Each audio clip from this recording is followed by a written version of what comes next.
అంటే లేదండి ఆల్రెడీ ఆ అమ్మాయికి అయ్యా వెనక మాట్లాడొద్దు, అయ్యా వెనక ఒకసారి వెళ్ళి చెప్పాయి అట్లా ఒకసారి మీరు మాట్లాడుకున్నది అంటే దూరంగా పోయి మాట్లాడుకోండి, మా శబ్దం వినబడినంత దూరం వెళ్ళండి, వెనక మాట్లాడొద్దు,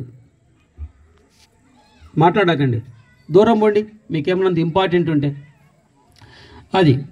కాబట్టి ఎంగేజ్మెంట్ అంటే లేదా పూలు పనులు అంటే లేదా ప్రధానం అంటే ఉద్దేశం ఏంటంటే ఒక యవనస్తులను సపోజ్ ప్రశాంత్ ఉన్నాడు, మరి ప్రశాంత్ను మరి ప్రియాంక కొరకై నిర్ణయించబడింది. ఇప్పుడు ప్రియాంక ఇప్పుడు వివాహం ముందు వారిద్దరు జతపరచబడతారు. ఒకవేళ ఆలస్యం అయితే 2 నెలలు 3 నెలలు ఆలస్యం అయితే ఎవరైనా ఒకవేళ ప్రియాంక విషయమై అమ్మాయికి మరి మ్యారేజ్ అయిందా ఏమైనా ఇస్తారంటే లేదండి ఆ అమ్మాయికి ఆల్రెడీ మరి ఎంగేజ్మెంట్ అయిపోయిందని చెప్తారు.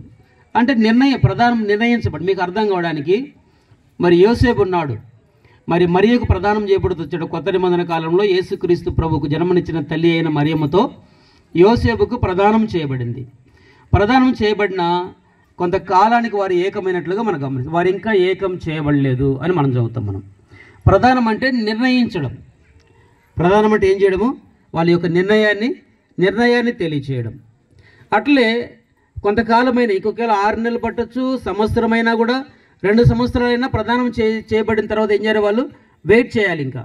ఇక వేరే వాళ్ళకి మాట్లాడడానికి లేదు. ఒకవేళ వేరే వాళ్ళు వచ్చి ప్రధానం అయిన తర్వాత ఇంకొక అబ్బాయి ఈ అబ్బాయి కంటే మీరు చూసిన అబ్బాయి కంటే చాలా చక్కగా ఉన్నాడు, మంచి ఉద్యోగం చేస్తున్నాడు, ఇంకా ఎక్కువ డబ్బు సంపాదిస్తాడు, బాగా మరి మంచి ఇల్లు ఉంది, మంచి ప్రాపర్టీ ఉందని చెప్తే అయినా కూడా ఏం చేయకూడదు, వాళ్ళు ఒప్పుకోకూడదు. ఒక్కసారి ప్రదానం చేయబడిన తర్వాత మరొకరికి ఏమాత్రం కూడా తిరిగి ఇచ్చేదానికి ఒప్పుకోనకూడదు. అట్లే అమ్మాయి విషయం కావచ్చు, అబ్బాయి విషయం కావచ్చు, ఎవరైనా సరే. ఒకవేళ సపోజ్ అమ్మాయికి ఒక అబ్బాయితో ప్రధానం అయి ఉంటుంది, వేరే వాళ్ళు చెప్తారు ఆ అమ్మాయి ఏం బాగుందండి, బాగలేదు, కరెగా ఉంది, పొట్టిగా ఉంది, బక్కగా ఉంది, కాబట్టి ఇంతకంటే మంచి అమ్మాయి ఉంది, బాగా చదువుకున్నది, ఉద్యోగం చేస్తుంది, పట్టణంలో తెల్లగా ఉంటుందని చెప్పినా కూడా ఆ అబ్బాయి ఏం చేయకూడదు, మార్చుకోకూడదు. దాన్నే ప్రధానం అంటారు,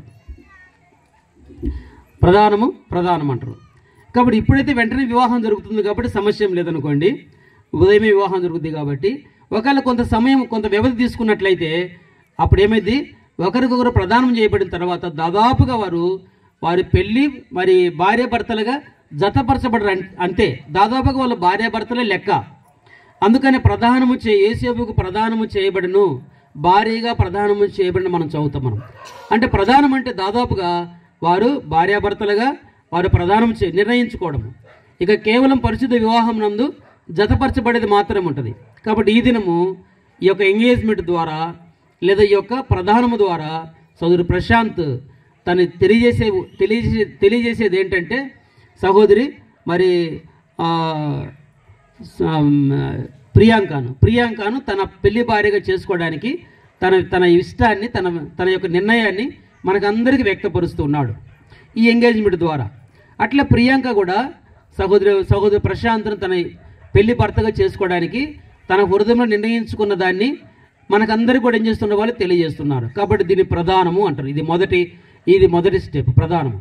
దేవుని యొక్క వాక్యంలో చెప్పబడింది యేసుక్రీస్తు ప్రభుకు కూడా సంఘము ప్రదానము చేయబడినట్లుగా మనము కొరింథీ రాసిన 2వ పత్రిక 11వ అధ్యాయం 2-3 వచనాలలో చెప్పబడింది.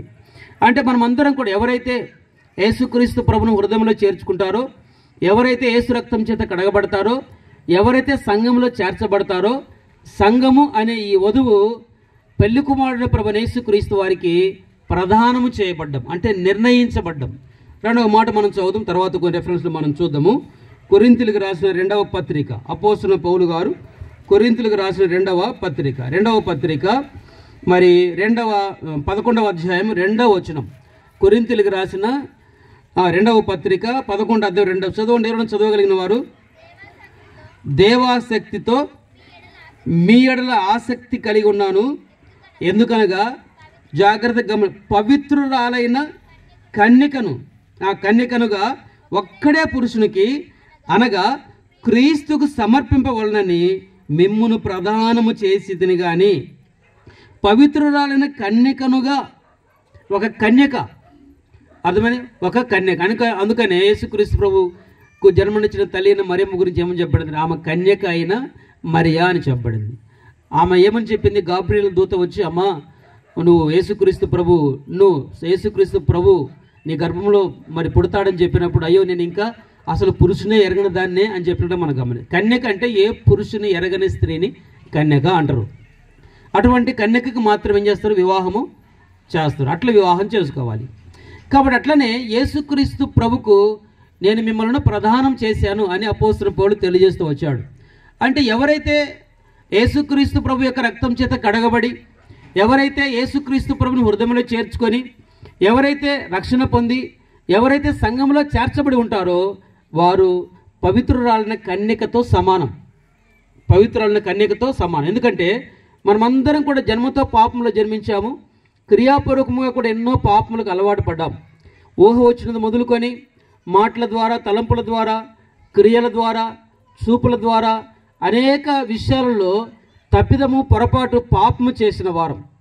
ఈ పాపము చేసిన ఈ మనుషులను దేవాది దేవుడు ప్రేమించాడు. ఒక మాట చెప్పాలంటే ఈ పాపులందరినీ కూడా దేవుడు ప్రేమించాడు.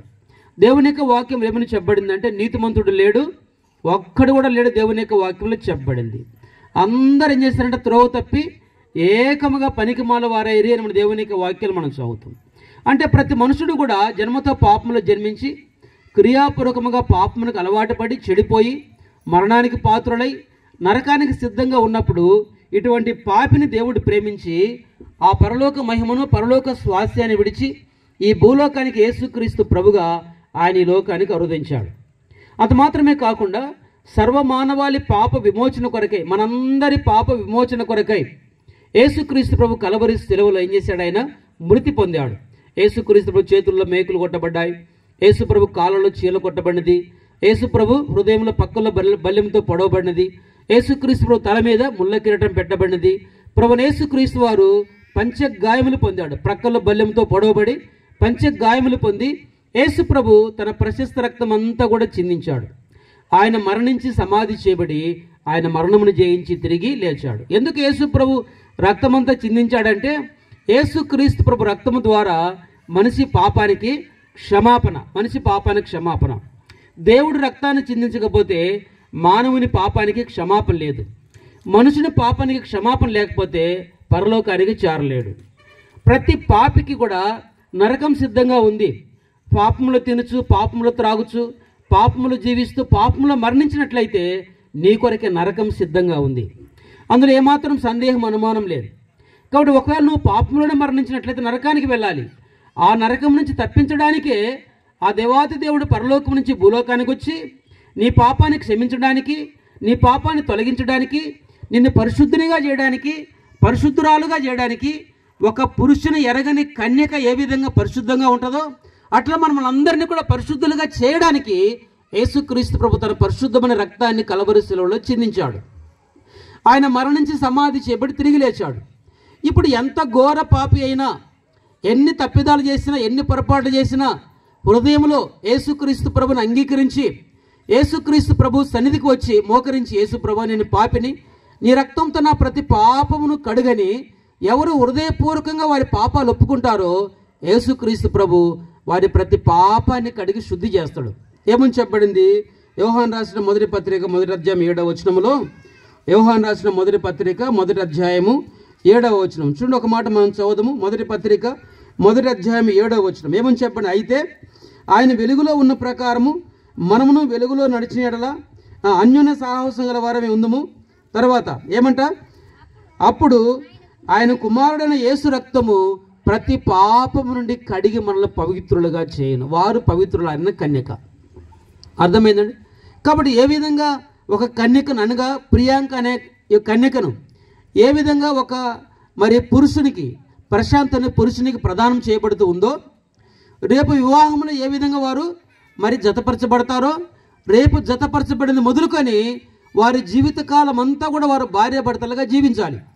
ఎన్ని కష్టాలు వచ్చినా, ఎన్ని ప్రతికూల పరిస్థితులు వచ్చినా, ఎన్ని అవమానాలు వచ్చినా, ఎన్ని ఆర్థిక ఇబ్బందులు వచ్చినా, ఎన్ని అనారోగ్య పరిస్థితులు వచ్చినా ఒకరిని ఒకరు ఏం చేయాలి?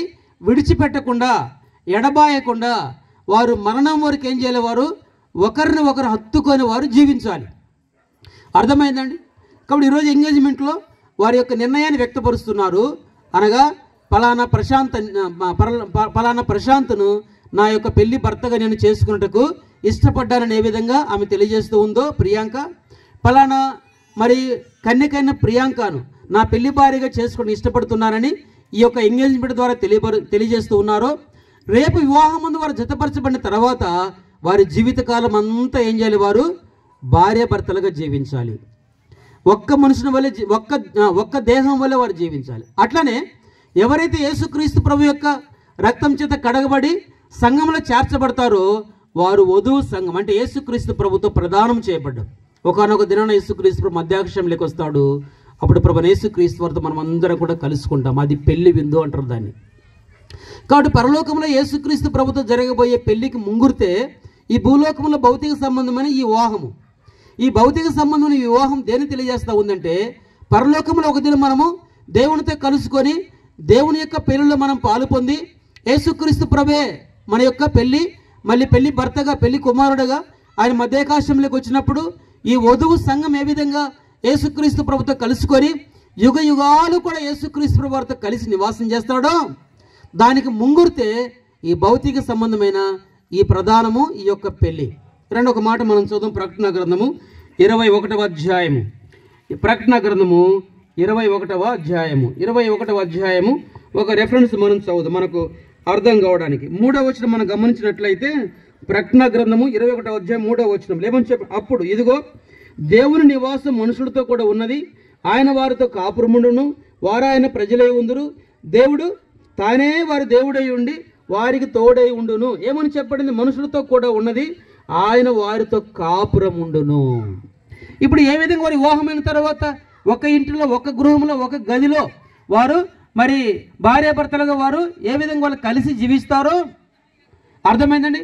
అట్లనే యేసుక్రీస్తు ప్రభుతో ప్రదానం చేయబడిన ప్రతి వ్యక్తి కూడా ఈ భూలోకాన్ని వదిలిపెట్టిన తర్వాత పరలోకంలో దేవునితో కలిసి యుగ యుగాలు కూడా ఏం చేస్తాం? మనము నివాసం చేస్తాము. యుగ యుగాలు కలిసి మనము కలిసి జీవిస్తాము. కాబట్టి ఏమని చెప్పబడిందంటే వారితో కాపురం ఉండును. కాబట్టి ఏ విధంగా వాళ్ళు వివాహమైన తర్వాత భార్యాభర్తలుగా కలిసి కాపురం చేస్తారో అట్లా ఎవరైతే యేసుక్రీస్తు ప్రభు యొక్క రక్తం చేత కడగబడి వధువు సంఘముగా యేసుక్రీస్తు ప్రభుతో ప్రదానం చేయబడతారో ఒకనొక దినం ప్రభు యేసుక్రీస్తు వారు మధ్యాకాశంలోకి వచ్చినప్పుడు వధువు సంఘం ఎత్తబడి యేసుక్రీస్తు ప్రభుతో వివాహం చేయబడి యుగ యుగాలు కూడా ప్రభు యేసుక్రీస్తు వారితో ఏం చేస్తాం? మనము కాపురం చేస్తాము. లేదా ప్రభు యేసుక్రీస్తు వారితో కలిసి మనము కలిసి జీవిస్తాము.